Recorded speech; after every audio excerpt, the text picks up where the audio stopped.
중국인들 이제 큰일 났습니다. 내년 10월부터 가상화폐에도 세금이 부과될 예정이기 때문입니다. 매매소득의 250만원까지는 비과세로 적용이 되지만 나머지 금액에 대해서는 전부 원천징수되게 되어 있습니다.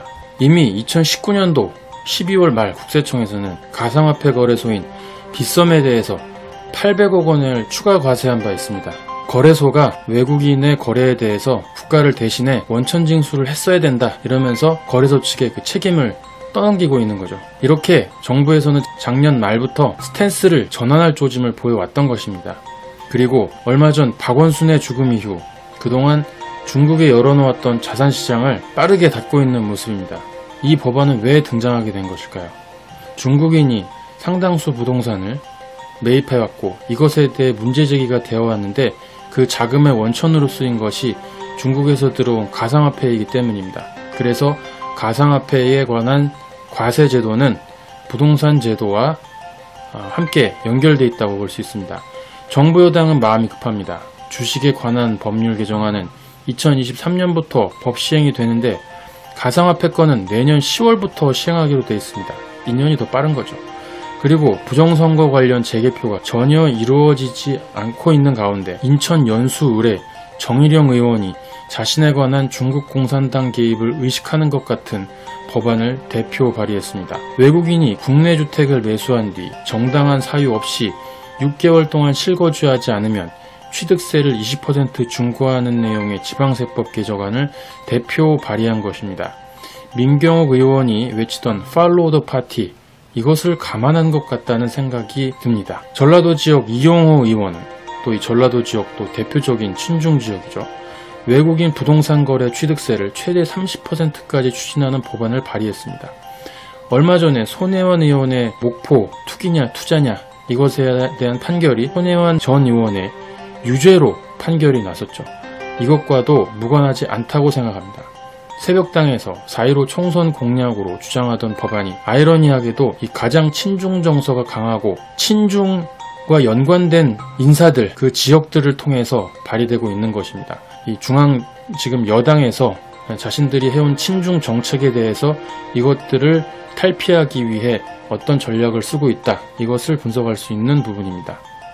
중국인들의 온갖 위협에도 반중 친미를 주장하던 국민들이 없었다면 이들은 이런 것을 만들 생각조차 하지 않았을 것입니다.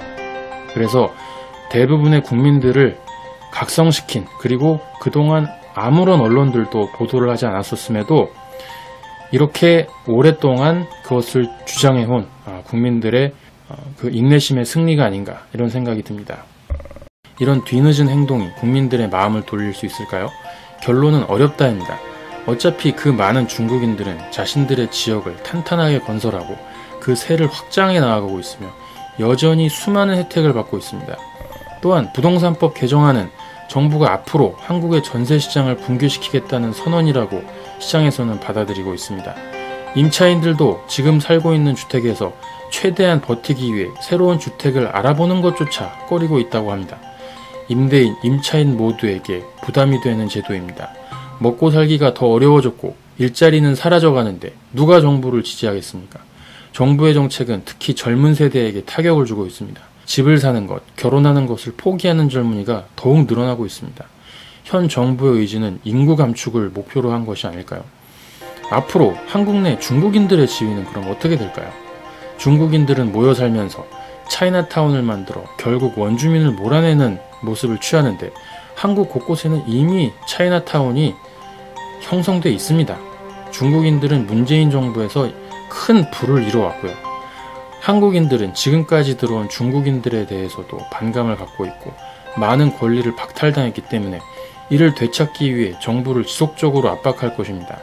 국내 중국인들도 그동안 좋았던 시절보다는 앞으로 정부로부터 압박을 받게 될 것입니다.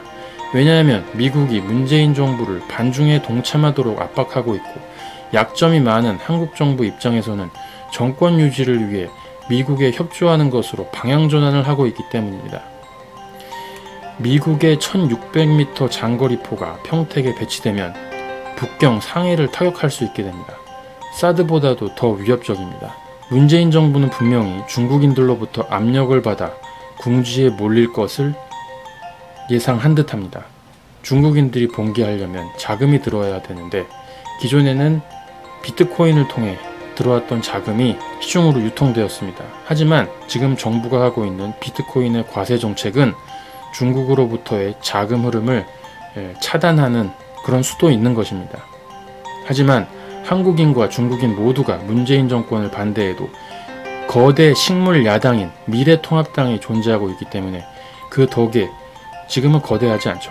그 덕에 차기 정권도 유지할 가능성이 높아 보입니다. 시청해주신 여러분 감사합니다.